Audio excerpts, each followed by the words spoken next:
ಆತ್ಮೀಯ ವಿದ್ಯಾರ್ಥಿಗಳೇ, ತಮಗೆಲ್ಲ ಮಹಾಂತ್ ಮುದ್ದಣ್ಣ ಯೂಟ್ಯೂಬ್ ಚಾನಲ್ಗೆ ಸ್ವಾಗತ. ಇವತ್ತಿನ ಈ ವಿಡಿಯೋದೊಳಗಡೆ ಕನ್ನಡ ವ್ಯಾಕರಣಕ್ಕೆ ಸಂಬಂಧಪಟ್ಟ ಹಾಗೆ ಒಂದಿಷ್ಟು ಪ್ರಶ್ನೆಗಳನ್ನು ನೋಡೋಣ. ಇದು 10th ಪ್ರಥಮ ಭಾಷೆ ಕನ್ನಡ, ದ್ವಿತೀಯ ಭಾಷೆ ಕನ್ನಡದ ವಿದ್ಯಾರ್ಥಿಗಳಿಗೆ ಯೂಸ್ಫುಲ್ ಆಗ್ತದೆ. 6th to 9th ಆನ್ಯುವಲ್ ಎಕ್ಸಾಮ್ಗೆ ಯೂಸ್ಫುಲ್ ಆಗ್ತದೆ. ಹಾಗೆ ಕಾಂಪಿಟೇಟಿವ್ ಎಕ್ಸಾಮ್ಗೆ ಪ್ರಿಪೇರ್ ಮಾಡ್ತಾ ಇರುವಂಥ ವಿದ್ಯಾರ್ಥಿಗಳಿಗೂ ಕೂಡ ಈ ವಿಡಿಯೋ ಹೆಲ್ಪ್ ಆಗ್ತದೆ. ಸರಿ, ಹಾಗಾದರೆ ನೋಡ್ರಿ, ಎರಡು ಅಕ್ಷರಗಳು ಅರ್ಥಕ್ಕೆ ಅನುಸಾರವಾಗಿ ಕಾಲ ವಿಳಂಬವಿಲ್ಲದಂತೆ ಪರಸ್ಪರ ಸೇರುವುದನ್ನು ಏನೆಂದು ಕರೆಯುತ್ತಾರೆ? ಏನಪ್ಪಾ ಅಂದ್ರೆ ಅದು ಸಂಧಿ. ಎರಡು ವರ್ಣಗಳು ಅಕ್ಷರಗಳು ಕಾಲ ವಿಳಂಬವಿಲ್ಲದೆ ಸೇರುವುದಕ್ಕೆ ಸಂಧಿ ಅಂತ ಕರೀತಾರ. ಮುಂದಿನ ಪ್ರಶ್ನೆ ನೋಡ್ರಿ, ಕನ್ನಡ ಪದದೊಡನೆ ಸಂಸ್ಕೃತ ಪದವನ್ನು ಸೇರಿಸಿ ಸಮಾಸ ಮಾಡಿದರೆ ಉಂಟಾಗುವ ದೋಷವನ್ನು ಏನೆಂದು ಕರೆಯುತ್ತಾರೆ? ಸಮಾಸದ ನಿಯಮ ಹಿಂಗಿದೆಯಲ್ಲ, ಕನ್ನಡ ಪದಗಳು ಸೇರಿ ಸಮಾಸಗಳಾಗಬೇಕು, ಇಲ್ಲ ಅಂದ್ರೆ ಸಂಸ್ಕೃತ ಪದಗಳು ಸೇರಿ ಸಮಾಸಗಳಾಗಬೇಕು. ಕನ್ನಡ ಮತ್ತು ಸಂಸ್ಕೃತ ಪದಗಳು ಸೇರಿ ಸಮಾಸ ಆದ್ರೆ ಅದಕ್ಕೆ ಸಮಾಸ ದೋಷ ಅಂತ ಕರೀತಾರ. ಅದಕ್ಕೊಂದು ಹೆಸರನ್ನ ಇಟ್ಟಿದಾರ, ಅದು ಏನೇ ಅಂದ್ರೆ ಅರಿ ಸಮಾಸ ಅಂತ ಅದಕ್ಕೆ ಕರೀತಾರ. ವಿದ್ಯಾರ್ಥಿಗಳೇ, ಇದೇ ರೀತಿಯಾಗಿ ನಾನು ವ್ಯಾಕರಣದ ವಿಡಿಯೋಗಳನ್ನು ಮಾಡ್ತಾ ಇರ್ತೇನೆ. 10th ಆನ್ಯುವಲ್ ಎಕ್ಸಾಮ್ಗೆ ಹೆಲ್ಪ್ ಆಗುವಂಥ ವಿಡಿಯೋಗಳನ್ನು ಮಾಡ್ತಾ ಇರ್ತೇನೆ. ಕಾಂಪಿಟೇಟಿವ್ ಎಕ್ಸಾಮಿಗೆ ಯೂಸ್ಫುಲ್ ಆಗೋ ರೀತಿ ಒಳಗೆ ಕನ್ನಡ ವ್ಯಾಕರಣದ ವಿಡಿಯೋಗಳನ್ನು ಮಾಡ್ತಾ ಇರ್ತೇನೆ. 6th to 9th ಸ್ಟೂಡೆಂಟ್ಸ್ಗೆ ಯೂಸ್ಫುಲ್ ಆಗುವಂಥ ಕಂಟೆಂಟನ್ನು ನಾನು ಇಟ್ಕೊಂಡು ವಿಡಿಯೋವನ್ನು ಮಾಡ್ತಾ ಇರ್ತೇನೆ. ಅದಕ್ಕೋಸ್ಕರ ನಮ್ಮ ಚಾನಲನ್ನು ಇನ್ನೂ ಯಾರಾದರೂ ಸಬ್ಸ್ಕ್ರೈಬ್ ಮಾಡ್ಕೊಂಡಿಲ್ಲ ಅಂದ್ರೆ ಚಾನಲನ್ನು ಸಬ್ಸ್ಕ್ರೈಬ್ ಮಾಡ್ಕೊಡ್ರಿ, ಹಾಗೆ ವಿಡಿಯೋವನ್ನು ಲೈಕ್ ಮಾಡ್ರಿ ಅಂತ ಹೇಳ್ತಾ ಮುಂದಿನ ಪ್ರಶ್ನೆಗೆ ಹೋಗೋಣ. ಒಂದು ನಿರ್ದಿಷ್ಟ ಕಾಲದ ಪ್ರಯೋಗವು ಮತ್ತೊಂದು ಕಾಲದ ಅರ್ಥವನ್ನು ಸೂಚಿಸುವುದನ್ನು ಏನೆಂದು ಕರೆಯುತ್ತಾರೆ? ನೋಡ್ರಿ, ಕಾಲಗಳು ಅನ್ನುವಂಥ ಟಾಪಿಕ್ಗೆ ಸಂಬಂಧಪಟ್ಟ ಹಾಗೆ ಇನ್ನೊಂದ್ಸಲ ಅರ್ಥ ಮಾಡ್ಕೊಡ್ರಿ. ಒಂದು ನಿರ್ದಿಷ್ಟ ಕಾಲದ ಪ್ರಯೋಗವು ಮತ್ತೊಂದು ಕಾಲದ ಅರ್ಥವನ್ನು ಸೂಚಿಸುವುದನ್ನು ಏನೆಂದು ಕರೆಯುತ್ತಾರೆ? ಅದಕ್ಕೇನಂತಾರ? ಕಾಲಪಲ್ಲಟ ಅಂತ ಕರೀತಾರೆ. ನೋಡ್ರಿ, ಒಂದು ಕಾಲದ ಬದಲಿಗೆ ಅಂದ್ರೆ ವರ್ತಮಾನ ಕಾಲದಲ್ಲಿ ಬಳಕೆಯಾಗಬೇಕಾದಂಥ ಕ್ರಿಯಾಪದ ಭವಿಷ್ಯತ್ ಕಾಲದೊಳಗೆ ಅದು ಬಳಕೆ ಆಯಿತು ಅಂದ್ರೆ, ಈಗ ನಾನು ಊಟವನ್ನು ಮಾಡುತ್ತೇನೆ, ಇದು ವರ್ತಮಾನ ಕಾಲ. ನಾನು ನಾಳೆ ಊಟವನ್ನು ಮಾಡುತ್ತೇನೆ ಅಂದ್ರೆ ವಾಕ್ಯ ಭವಿಷ್ಯತ್ ಕಾಲದೊಳಗದ, ಆದ್ರೆ ಮಾಡುತ್ತೇನೆ ಅನ್ನುವಂಥ ವರ್ತಮಾನ ಕಾಲದ ಕ್ರಿಯಾಪದ ಬಳಕೆ ಆಗ್ಯದ. ಹೀಗಾಗಿ ಇದಕ್ಕೆ ಕಾಲಪಲ್ಲಟ ಅಂತ ಕರೀತಾರೆ. ಇದೇ ರೀತಿಯಾಗಿ ವಿಭಕ್ತಿ ಒಳಗಡೆ ವಿಭಕ್ತಿ ಪಲ್ಲಟ ಅಂತ ಕೂಡ ಬರ್ತದೆ. ಕರ್ಮಪದವನ್ನು ಅಪೇಕ್ಷಿಸುವ ಧಾತುಗಳನ್ನು ಏನೆಂದು ಕರೆಯುತ್ತಾರೆ? ಕರ್ಮಪದವನ್ನು ಅಪೇಕ್ಷಿಸುವಂಥವುಗಳಿಗೆ ಸಕರ್ಮಕ ಧಾತು ಅಂತ ಕರೀತಾರೆ. ಅಕರ್ಮಕ ಧಾತುಗಳು ಕರ್ಮಪದವಿಲ್ಲದೆ ಪೂರ್ಣ ಅರ್ಥವನ್ನು ಕೊಡ್ತಾವ. ಅಂದ್ರೆ ಕರ್ಮಪದವನ್ನ ಬಯಸದೇ ಇದ್ರೆ ಅಪೇಕ್ಷಿಸದ ಧಾತುಗಳಿಗೆ ಅಕರ್ಮಕ ಅಂತ ಕರೀತಾರೆ. ಕರ್ಮಪದವನ್ನು ಅಪೇಕ್ಷಿಸುವಂಥವುಗಳಿಗೆ ಸಕರ್ಮಕ ಅಂತ ಕರೀತಾರೆ. ಷಟ್ಪದಿ ಅಂದರೆ ಎಷ್ಟು ಸಾಲುಗಳಿರುವ ಪದ್ಯ? ಎಷ್ಟು? ಷಟ್ ಅಂದ್ರೆ 6. ಸರಿ ನೋಡ್ರಿ, ಷಟ್ ಅಂದ್ರೆ 6, ಆದ್ದರಿಂದ 6 ಸಾಲುಗಳ ಪದ್ಯವನ್ನ ಷಟ್ಪದಿ ಎಂದು ಕರೆಯುತ್ತಾರೆ. ಮುಂದಿನ ಪ್ರಶ್ನೆ, ಪದ್ಯದ ಪ್ರತಿ ಸಾಲಿನ 1 ಮತ್ತು 2ನೇ ಸ್ವರಗಳ ಮಧ್ಯದಲ್ಲಿ ಒಂದೇ ರೀತಿ ವ್ಯಂಜನಾಕ್ಷರ ಬರುವುದನ್ನು ಏನೆಂದು ಕರೆಯುತ್ತಾರೆ? ನೋಡ್ರಿ, ಪ್ರತಿ ಸಾಲಿನ 1 ಮತ್ತು 2ನೇ ಸ್ವರಗಳ ಮಧ್ಯದಲ್ಲಿ ಒಂದೇ ರೀತಿಯ ವ್ಯಂಜನಾಕ್ಷರ ಬರುವುದಕ್ಕೆ ನಾವು ಪ್ರಾಸ ಅಂತ ಕರಿತೀವಿ.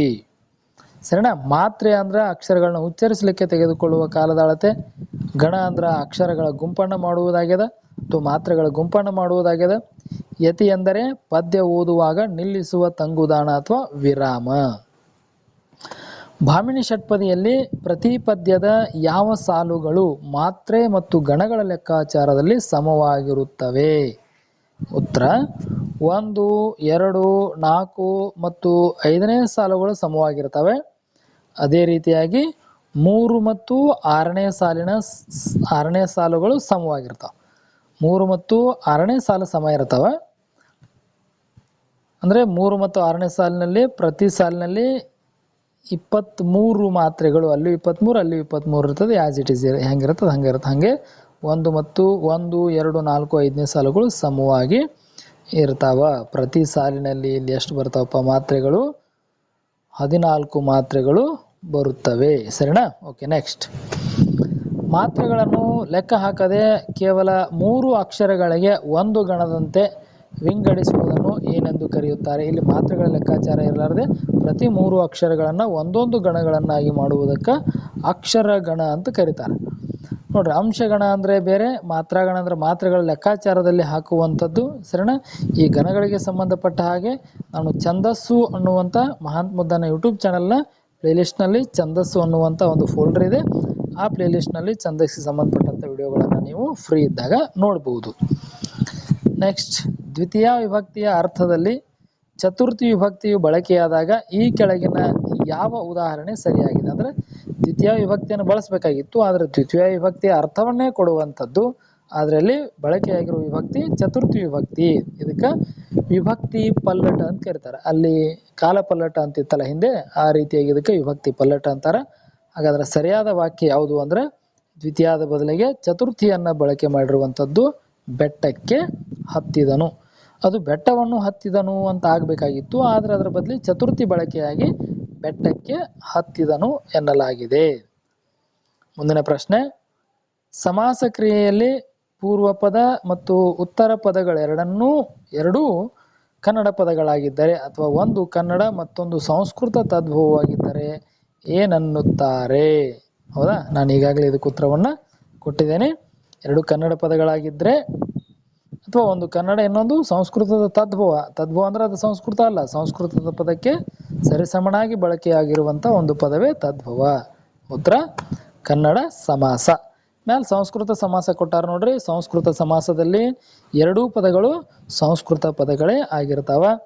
ಇನ್ನು ಅರಿ ಸಮಾಸ ಅಂದ್ರೆ ಕನ್ನಡ ಮತ್ತು ಸಂಸ್ಕೃತ ಪದಗಳ ದೋಷಪೂರಿತ ಮಿಶ್ರಣ ಆಗಿರ್ತದ. ಸರಿನಾ?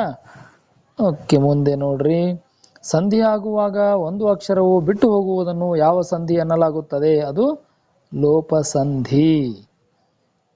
ಮುಂದೆ, ಕೆಳಗಿನವುಗಳಲ್ಲಿ ಯಾವುದು ತದ್ಭವ ರೂಪಕ್ಕೆ ಸರಿಯಾದ ಉದಾಹರಣೆಯಾಗಿದೆ? ಯಾವುದು ಅಂದರೆ ಬ್ರಹ್ಮ, ಬೊಮ್ಮ. ಬ್ರಹ್ಮ ಅನ್ನುವಂಥ ತತ್ಸಮಕ್ಕೆ ಬೊಮ್ಮ ಅನ್ನುವಂಥದ್ದು ಸರಿಯಾದ ತದ್ಭವ ಆಗಿದೆ. ಕ್ರಿಯಾಪದದ ಮೂಲ ರೂಪವನ್ನು ಏನೆಂದು ಕರೆಯುತ್ತಾರೆ? ಕ್ರಿಯಾಪದದ ಮೂಲ ರೂಪವನ್ನು ನೋಡ್ರಿ, ಕಮೆಂಟ್ ಮಾಡ್ರಿ, ಬಹಳ ಈಸಿ ಅದ. ಏನಪ್ಪ? ಎಸ್, ರೈಟ್, ಅದಕ್ಕೆ ಧಾತು ಅಂತ ಕರೀತಾರೆ. ಕ್ರಿಯಾಪದದ ಮೂಲ ರೂಪಕ್ಕೆ ಧಾತು ಅಂತ ಕರೀತಾರೆ. ಈ ಧಾತುವಿಗೇನೆ ಏನಂತ ಕರೀತಾರೆ? ಕ್ರಿಯಾ ಪ್ರಕೃತಿ ಅಂತ ಕೂಡ ಕರೀತಾರೆ. ಸರಿನಾ? ಇವೆರಡು ನೆನಪಿರ್ಲಿ. ರವಿ ಎಂಬ ಪದಕ್ಕೆ ಪರ್ಯಾಯವಾದ ಪದ ಅಂದ್ರೆ ಸಮಾನಾರ್ಥಕ ಪದಗಳನ್ನು ಕೇಳಿದಾರೆ. ಸರಿಯಾದ ಉತ್ತರ ಎಸ್, ಈಸಿ. ಎಸ್ ಕಮೆಂಟ್ ಮಾಡ್ರಿ, ಆಪ್ಷನ್ ಕಮೆಂಟ್ ಮಾಡ್ರಿ, ಬೇಗ ಇದಕ್ಕಾದ್ರೂ ಕಮೆಂಟ್ ಮಾಡ್ರಿ. Yes, right, exactly. ಏನಪ್ಪಾ ಅಂದ್ರೆ ಸೂರ್ಯ ಅನ್ನುವಂಥದ್ದು ಸರಿಯಾದದ್ದು. ತಿಮಿರ ಅಂದ್ರೆ ಕತ್ತಲೆ ಅನ್ನುವಂಥದ್ದು. ಶಶಾಂಕ ಅಂದ್ರೆ ಚಂದ್ರ. ರಶ್ಮಿ ಅಂದ್ರೆ ಸೂರ್ಯನ ಕಿರಣಕ್ಕೆ ರಶ್ಮಿ ಅಂತಾರೆ, ಆದ್ರೆ ಸೂರ್ಯ ಅಲ್ಲ. 16ನೇ ಪ್ರಶ್ನೆ, ಆದೇಶ ಸಂಧಿಗೆ ಸರಿಯಾದ ಉದಾಹರಣೆ. ಇದು ಕಮೆಂಟ್ ಮಾಡ್ತೀರಿ ಅಂತ ಅನ್ಕೊಂಡೇನಿ. ಮಳೆ ಕೂಡಿಸು ಕಾಲ ಮಳೆಗಾಲ. ಕೆಲವ್ರು ಅನ್ಬೋದು, ಸರ್ ಇಲ್ಲಿ ಹಳೆಯ ಕನ್ನಡ ಹಳೆಗನ್ನಡ ಇಲ್ಲೂ ಕ ಬದಲಿ ಗ ಬಂದದ ಅನ್ಬೋದು. ಆದ್ರೆ ಇಲ್ಲಿ ಏನಪ್ಪಾ ಅಂದ್ರೆ ಹಳೆಯ ಕನ್ನಡ ಇದು ಸಮಾಸಕ್ಕೆ ಉದಾಹರಣೆ ಆಗ್ತದೆ. ಅವರು ಲೋಪಸಂಧಿಗೆ ಉದಾಹರಣೆ ಅಂತ ಕೊಟ್ಟಿದ್ದಾರೆ. ಯಾಕಂದ್ರೆ ಅನ್ನುವಂಥ ಅಕ್ಷರ ಬಿಟ್ಟು ಹೋಗ್ತದೆ ಅದಕ್ಕೆ. ಆದ್ರೆ ಆಕ್ಚುಲಿ ಹಳೆ ಕೂಡಿಸು ಕನ್ನಡ ಅಂತ ಕೊಟ್ಟಿದ್ರ ಅಂದ್ರೆ ಅವಾಗದ ಹಳೆ ಗನ್ನಡ ಆದ್ರೆ ಅದು ಆದೇಶ ಸಂಧಿ ಆಗ್ತಾ ಇತ್ತು. ಆದ್ರೆ ಹಳೆಯ ಕನ್ನಡ ಅಂತ ಕೊಟ್ಟಿದ್ದಾರೆ. ಇದು ಸಮಾಸ ಆಗ್ತದ. ಸಮಾಸದೊಳಗ ಯಾವ್ದಪ್ಪ ಹೇಳ್ರಿ ನೋಡೋಣ? ಎಸ್, ಅದು ಕರ್ಮಧಾರೆಯ ಸಮಾಸಕ್ಕೆ ಉದಾಹರಣೆ ಆಗ್ತದ. ಇನ್ನು 17ನೇದು ನೋಡ್ರಿ. ಕ್ರಿಯಾಪದದ ಅಂತ್ಯದಲ್ಲಿ ಬರುವ ಲಿಂಗ, ವಚನ ಮತ್ತು ಪುರುಷಗಳನ್ನು ಸೂಚಿಸುವ ಪ್ರತ್ಯಯಗಳಿಗೆ ಏನೆನ್ನುತ್ತಾರೆ? ಉದಾಹರಣೆಗೆ ಮಾಡಿದನು. ಹೌದಾ? ಅಲ್ಲಿ ಅಣು ಅಂತ ಬರ್ತದ. ಮಾಡಿದಳು, ಮಾಡಿದರು, ಅಣು, ಅಳು, ಅರು ಅಂತ ಬರ್ತದಲ್ಲ. ಸೊ ಅದಕ್ಕೆ ಏನಂತ ಕರೀತಾರೆ ಅಂದ್ರೆ ಆಖ್ಯಾತ ಪ್ರತ್ಯಯ ಅಂತ ಕರೀತಾರ. ಅದು ಕ್ರಿಯಾಪದದ ಧಾತುವಿನ ನಂತರ ಸೇರ್ತದ. ಸರಿನಾ? ಕರ್ತೃವಿನ ಸ್ಥಿತಿಯನ್ನ ಲಿಂಗ ವಚನವನ್ನು ಅದು ಸೂಚಿಸ್ತದ. ಕೊನೆಯ ಒಂದು ಪ್ರಶ್ನೆ ನೋಡ್ರಿ. ಒಂದೇ ಜಾತಿಯ ವ್ಯಂಜನವು ಪದ್ಯದ ಸಾಲುಗಳ ಕೊನೆಯಲ್ಲಿ ಪುನರಾವರ್ತನೆಯಾದರೆ ಅದನ್ನು ಏನೆನ್ನುತ್ತಾರೆ? ಅಂದ್ರೆ ಒಂದೇ ರೀತಿಯ ವ್ಯಂಜನ, ಒಂದೇ ವ್ಯಂಜನ, ಒಂದೇ ಜಾತಿಯ ವ್ಯಂಜನ ಪದ್ಯದ ಸಾಲುಗಳ ಕೊನೆಯಲ್ಲಿ ಪುನರಾವರ್ತನೆ ಆದರೆ ಅದಕ್ಕೆ ಅಂತ್ಯಪ್ರಾಸ. ಸಾಲುಗಳ ಕೊನೆ ಅಂತ ಹೇಳಿದಾರೆ. ಮಧ್ಯಪ್ರಾಸ ಅಂದ್ರೆ ಸಾಲಿನ ಮಧ್ಯದಲ್ಲಿ, ಆದಿಪ್ರಾಸ ಅಂದ್ರೆ ಸಾಲಿನ ಆರಂಭದಲ್ಲಿ. ಇಲ್ಲಿ ಸಿಂಹಪ್ರಾಸ ಅಂತ ಕೊಟ್ಟಿದ್ದಾರೆ. ಇದು ಪ್ರಾಸದ ಆದಿಪ್ರಾಸದ 6 ಪ್ರಕಾರಗಳಲ್ಲಿ ಇದು ಕೂಡ ಒಂದಾಗಿದೆ. ವಿದ್ಯಾರ್ಥಿಗಳೇ, ಈ ವಿಡಿಯೋ ನಿಮಗೆ ಹೆಲ್ಪ್ ಆಯಿತು ಅನ್ಕೋತೇನೆ. ವಿಡಿಯೋದ ಡಿಸ್ಕ್ರಿಪ್ಷನ್ನಲ್ಲಿ ವಾಟ್ಸಪ್ ಚಾನಲ್ನ ಲಿಂಕ್ ಅದ, ಟೆಲಿಗ್ರಾಮ್ ಚಾನಲ್ ಲಿಂಕ್ ಅದ, ಮಹಾಂತ್ ಮುದ್ದಣ್ಣ ಬ್ಲಾಗ್ ಸ್ಪಾಟ್ ಅದ ಲಿಂಕ್ ಅದ. ನೀವು ಅಲ್ಲಿ ಏನು ಮಾಡಿರಿ,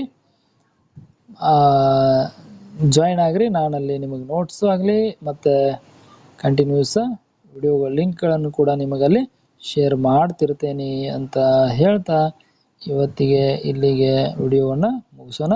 ತಮಗೆಲ್ಲರಿಗೂ ಧನ್ಯವಾದಗಳು.